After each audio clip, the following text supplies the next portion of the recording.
Hey, this is Deep in State. I'm Nick Hawks. My guest today is Bill Lakeland from Spexi. Super excited to have Bill on. Before we get started, make sure you hit the like and subscribe button. That makes it really easy for you to get the next show like this when they come out and helps us get great guests like Bill. Bill, thanks for coming on the show. What's going on?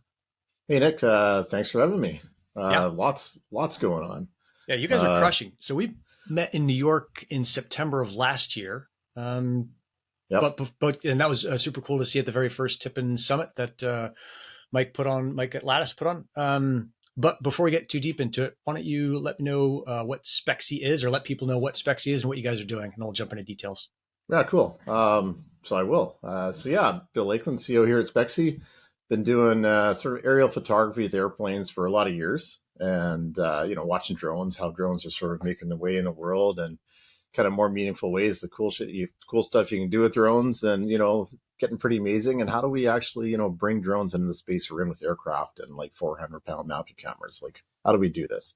We built a software platform to kind of put drones to work, sort of decentralized network of pilots, so we can fly a city really quickly with 50 pilots, all flying in unison, all being tasked very simply, very easily. Just get the friction out of the platform so we can get the images in that we know the buyers that we already have need and want.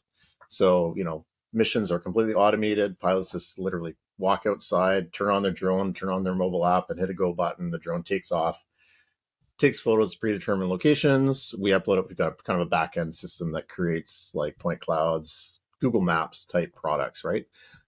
Super cool, but super high resolution, and like the current state of the Earth at that moment in time. So it's like higher resolution than anything else you get.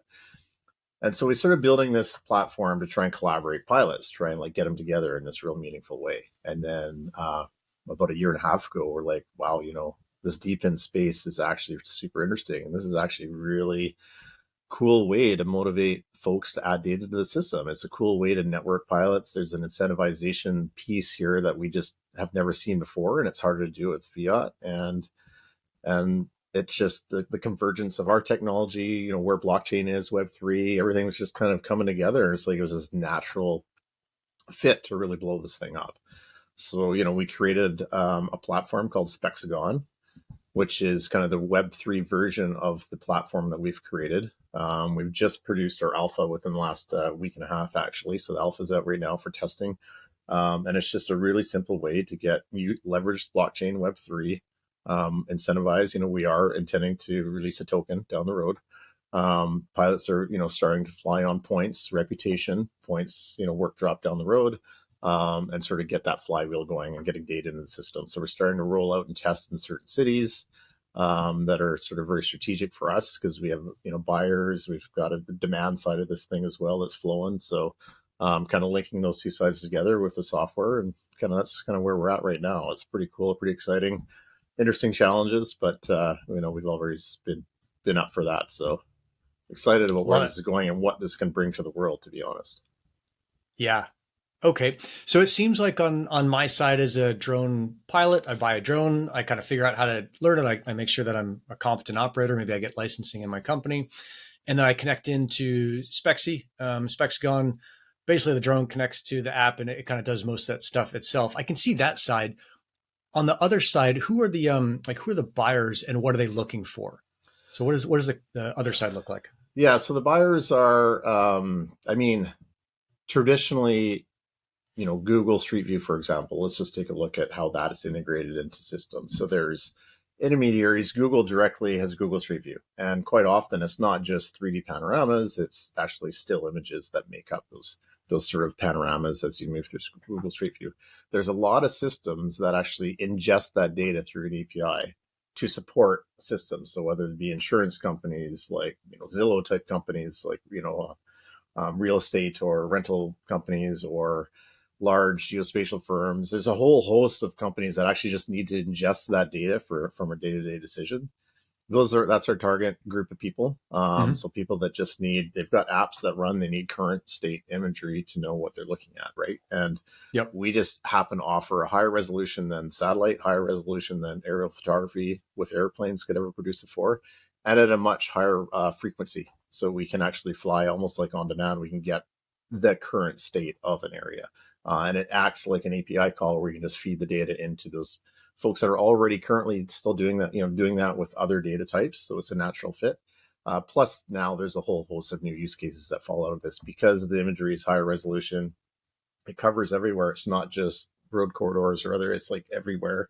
And there's just a host of new applications that can actually fall out of this that developers can build on top of.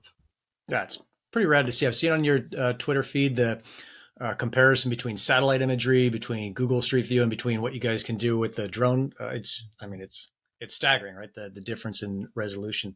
How fresh does that data need to be? And is that kind of freshness the secret sauce, or is it something else? For certain applications it is, and this is part of the, some of the things we're testing, right? So the cities are rolling out and we're actually doing quarterly. So typically, cities are flown once a year with aircraft, sometimes twice a year, but most of the time it's once a year for the major cities. Secondary cities, so smaller communities are, across North America, they don't get that luxury. It could be 2 to 3 years between higher resolution image capture. Dang, okay. Where we're looking at quarterly rolling out. And we can light up Spexigons. So Spexigons are like the 𝐒𝐮𝐻3, like roughly 22 acre hexagons in space that the world is broken up to. So we call them Spexigons naturally. And we can light up Spexigons to increase that refresh rate. So if we've got areas of high rate of change, construction change, environmental problems, maybe there's been a storm that's rolled through or a flood that's rolled through, or a whole host of different reasons why we might want to increase or create an area of high incentivization that we need very quickly. We can light up Spexigons in those areas so we can get them at a much faster rate. And some places even today we fly daily. So dang.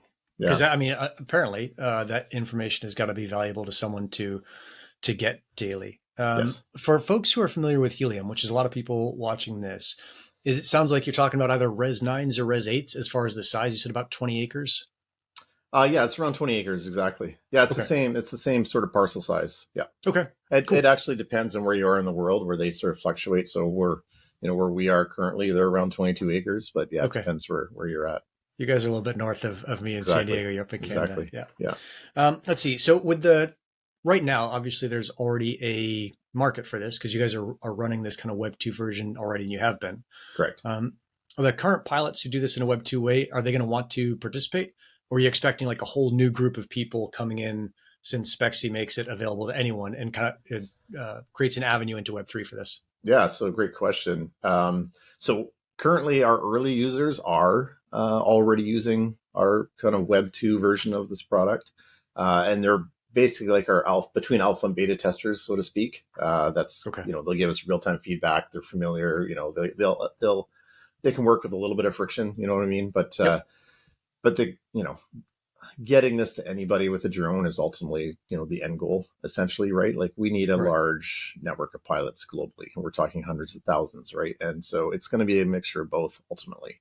So whether it's, commercial organizations that have 30 pilots already, and maybe we have a fleet management kind of perspective where, the token points, everything can go to a central organization that can get dispersed from there, or, you know what I mean? So there's that avenue. So if we want to roll out Austin really quickly, we can do it through a fleet that's already existing and established. Got it. If we need that very quickly and in time, we can infill that with, the broader network of folks that this is really tailored for. This is really meant to take the friction out of flying to the point where somebody, very green could actually sign up and do this. And we're doing it with the minis, with the Mini 2, Mini 3 drones, right? So the learning curve is much lower. A lot of countries around the world, they have favorable treatment in the regulatory space. The US is kind of in its own sort of bubble with how that's treated, but a lot of the rest of the world is not. So we have a lot of geographies who can roll out in that make this very simple and easy. And the regulators, in fact, love the fact that we're actually offering a level of training that those pilots would not otherwise have gotten. So yeah. God bless America and regulation. Oh, man. All right. So you have this Web 2 version. What would you say is the biggest advantage that a token gives to Spexi?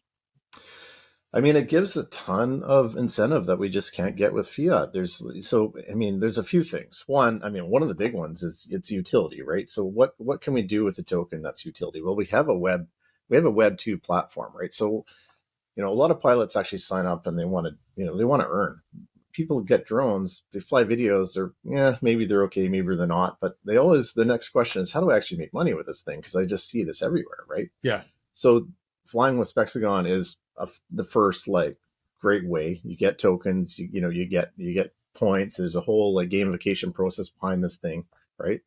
But then all of a sudden, hey, maybe I can actually use these, this token or the value I'm getting from this company and actually use their Web2 software as well to create downstream products that I know realtors want.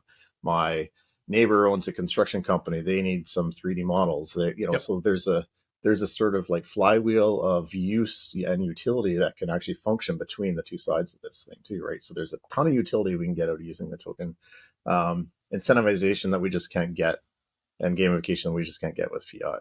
And also, I mean, there's a cold start piece of this too, which I mean, everybody in the Web3 space is familiar with, and that's huge. Where we can start rolling out in a country and cities, prior to the demand side firing up, because we do need a critical mass of data to be able to, to get the demand side going, essentially. And we've been working on what that looks like, and that's another, huge, a favorable component of leveraging a token.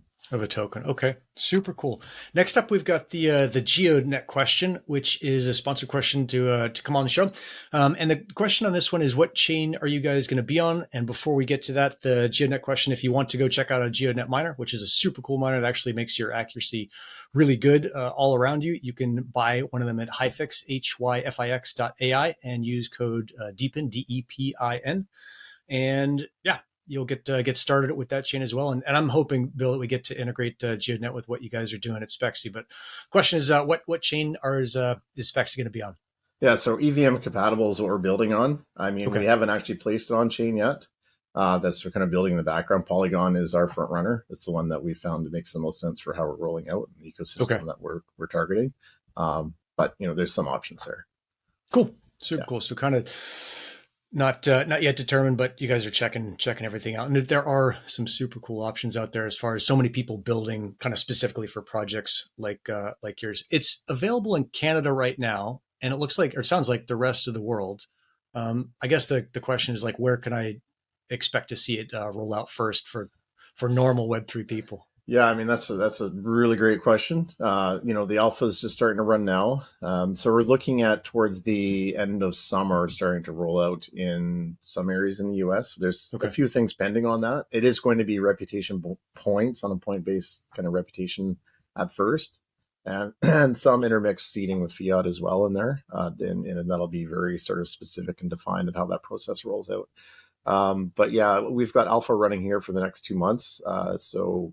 In our local area and a couple other geographies, and then within Canada, and then we'll be looking at sort of moving to other countries by this August September timeframe. Okay, and cool. And we started. I mean, we've kicked off the wait list. That's there now, and we're going to be starting to push the wait list in the next 2-3 weeks. We've sort of a push to now start to officially start building the wait list for this.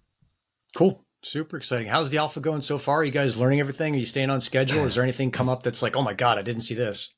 Yeah, it's super interesting. The progress we made on because this challenge, like flying drones, is hard, right? For one, I mean, you're flying a machine in the air, right? So, I mean, there's a lot of things that need to mathematically be put in there to do this well. And I'm actually super impressed that our team is actually being able to create an app that is so frictionless. Like I'm blown away by actually how well our alpha is actually working. In terms of the drone takes off, flies very quickly, the Spexigons, we're at about the 10-minute point right now. So we're actually looking at maybe having the drone do more in the time that, for the battery life that it has.